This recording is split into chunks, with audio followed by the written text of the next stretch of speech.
Generally speaking, Dishonored 2 has top tier level design throughout. Compared to most other games sporting first person perspectives, the level of mobility the player has here is huge. Although many of this game's levels aren't necessarily too expansive on a horizontal scale, it's the verticality that really elevates the complexity of its design, not to mention all the hidden passageways. Of all the games I've ever played, few come close to matching the satisfaction and enjoyment felt when exploring the hidden heights, depths, nooks and crannies of Dishonored 2's stunning levels. However, as superb as all the levels are here, there is one that has always stood out way above the others, and for this game that's really saying something. It's a level which encapsulates nearly everything I love about video games. I love navigating my way through it, I love the way it moves, I love the antagonist responsible for its creation, and I love how there's a clear logic to its mechanisms which reward the player for overcoming them. I'm talking about Dishonored 2's Clockwork Mansion.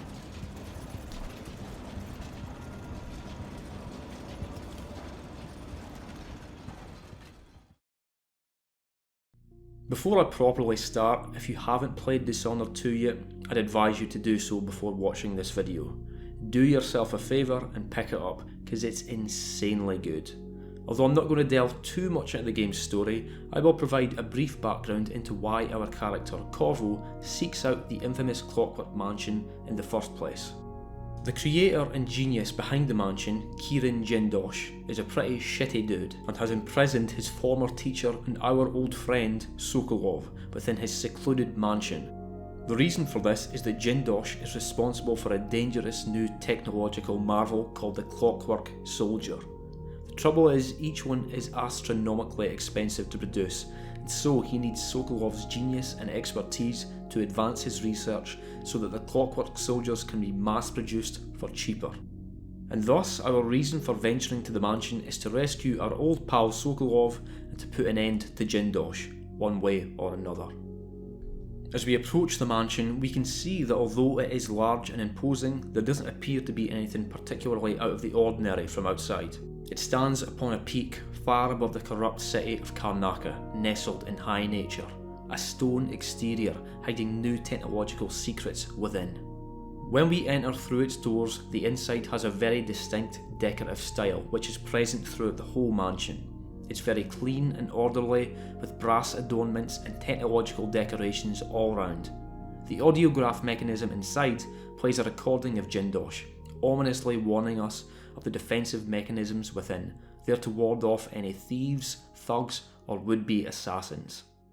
Although this entrance foyer has no clear exit other than the locked door, there is a tempting lever, and upon pulling it, we quickly gain a very good idea of why they call this Clockwork Mansion. Someone's activated one of the mechanisms in my house. Jindosh.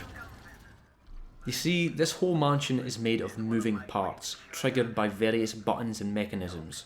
Rooms and halls can be transformed entirely, hidden defensive contraptions exposed and activated, and whole rooms lifted up or down to new levels. Sometimes the mechanism will close off the entrance to a room and provide a new exit, while in other cases it'll do something as simple as replacing a pool table with a desk. Is it useful to the player that there's a room where you can replace a pool table with a desk? No. Do I fucking love the fact that you can do this? You betcha. As for the creator of all this intricate architecture, Kirin Jindosh, well, he's a somewhat ever-present personality during our time here. Although we hear his recordings as well as his mocking commentary piped down at us from loudspeakers throughout the rooms and halls of the mansion, we come face to face with the infamous genius quite early on, taunting us to come after him if we can make it that far. You're pleased with yourself. Do you know why I'm here? I'd assume my involvement with the Duke brought you to my door. So, I mentioned that the mansion has various defensive mechanisms, and indeed it does. There's the arc pylon, which will dish out a lethal zap if anyone comes too close, and let's not forget the wall of light, which will dish out a nasty zap if anyone comes too close. Then of course there's the many guards stationed throughout the mansion, armed with pistol and sabre, but these defences are all relatively rudimentary when compared to the Clockwork Soldier. Although we see these things in action at the start of the game, We don't actually get to properly contend with one until reaching Jindosh's mansion, but they are one of the coolest and most interesting enemies I've ever faced in a game. There are a good number of them situated at strategic points throughout the level, with some being actively on the prowl for intruders, with others being in a dormant state, only achieving activation upon detecting trouble.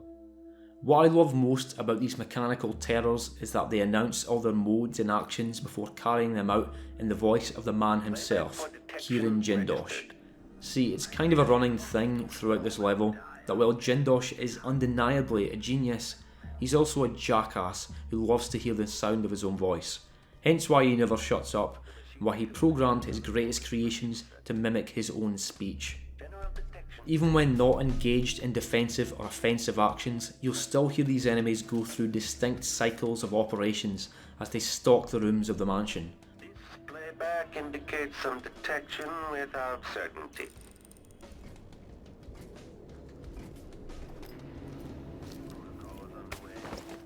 I love how the developers designed something which looks like it could have actually been created using traditional Clockwork parts and mechanisms, while also having more advanced movement and autonomy than anything we can actually make in the real world. Different sections of the soldiers can be shot or blown off, causing errors and abnormalities in their function, turning them against each other amid spontaneous waves of electrostatic discharge. Incredible, challenging enemy which really adds to the already immense atmosphere, personality and character of this level. I think the Clockwork Mansion's biggest strength, even more so than the basic fact that it's really awesome to see distinct sections of entire rooms intricately shift into new forms, is its accessibility. And by that I mean that everywhere here is logically and believably accessible. If you look at the mansion from outside, it all adds up spatially. You can see the connective glass corridor where Jindosh first approached Corvo, and the main hall to the left, and the vast domed observatory to the right. And when you enter into it, it feels like you can go anywhere. When you activate a mechanism that causes a moving panel making up the level to fold and descend downward, you can follow that panel, sometimes leading you to a new area. It adds a whole extra dimension to the exploration. There's an area as it first appears when you first enter, with all its secrets, perils and treasures. And then there's that same area after you've pulled a lever, changing it and giving you a new reason to explore that same space. It works beautifully, while also looking beautiful. Double whammy. The mansion itself is not actually that massive when considered linearly, but when the different floors are taken into consideration, as well as the back rooms hidden behind the wooden floors, brass columns and marvellous mechanisms, we can see that this is a complex level. I've explored the mansion for many hours over several playthroughs, and there are still sections I've never been able to get to, and valuable treasures I've never found. Another awesome feature of the whole place is that many sections are made of glass, allowing you to look upwards or downward to see new areas that you've yet to reach. One of the coolest moments of this level for me was hearing a Clockwork soldier on its routine patrol and looking down through the glass to see it ominously moving below me. When it plays, check central rotor.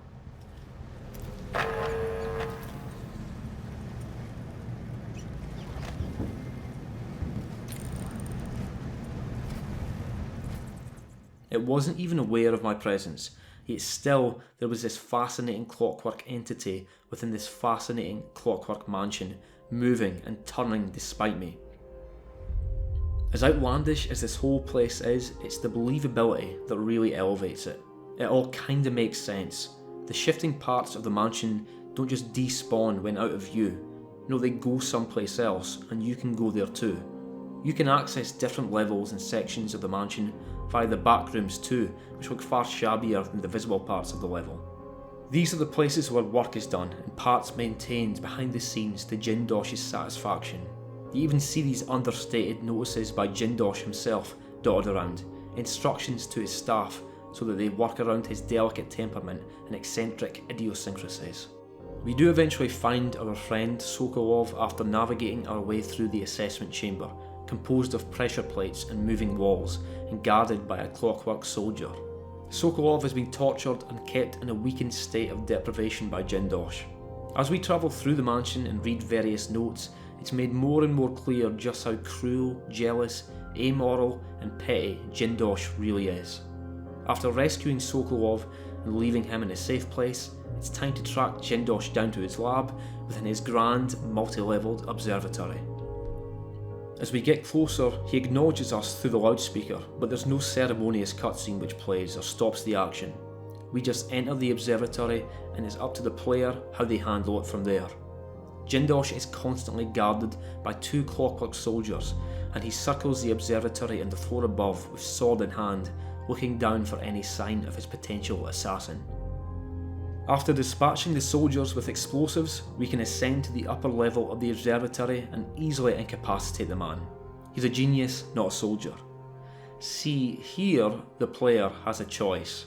They can either assassinate Jindosh through any means they like, or they can choose an alternative method of dealing with him, a different way of neutralising the threat.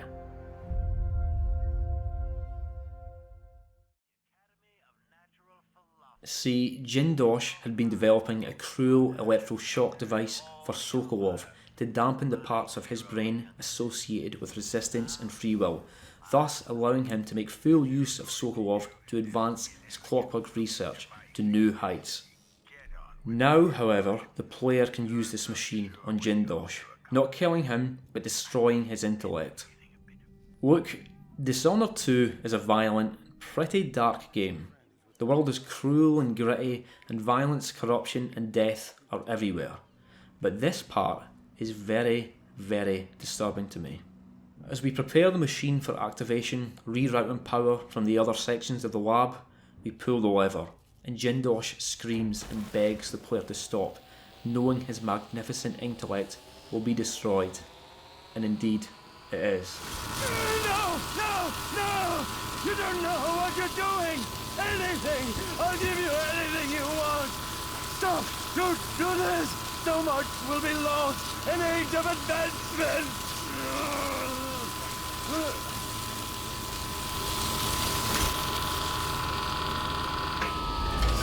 People like you can't be allowed to run amok.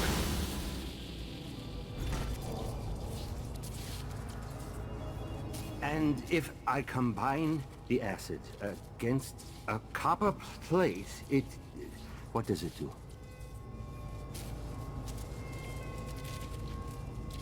I knew that a moment ago. Does anyone know the answer?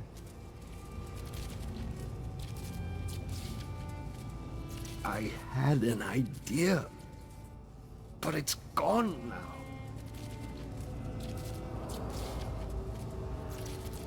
I'm very much afraid of what's happened.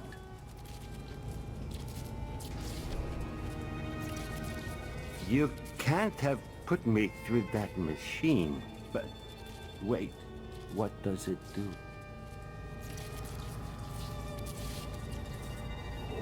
Please, kill me. Please make me die.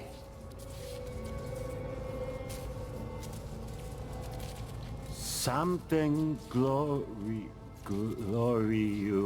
something big is gone and I can't name it.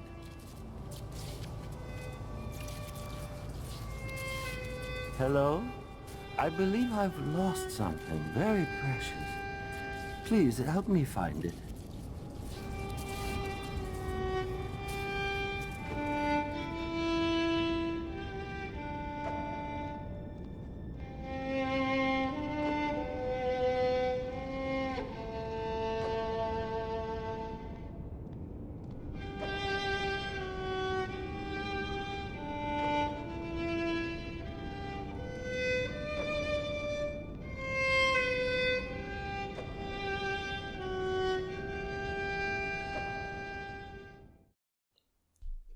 That was so fucked up.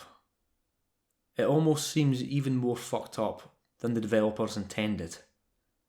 Don't get me wrong, it's incredible and memorable, but geez, it's sad and depressing. It makes you feel sorry for the guy, even though he's a piece of shit. He just goes on and on too, with line after line of vacant, bewildered dialogue. and we the player simply leave him there, back through the brass halls and out the door of the Clockwork Mansion. And so there you have it, folks. I truly adore this game, but was always blown away by this level in particular. I'm sure I'm not the only one to have noticed how goddamn incredible it is, but just thought I'd make my own video talking about why I love it. I hope it didn't suck. Cheers for watching and cheerio.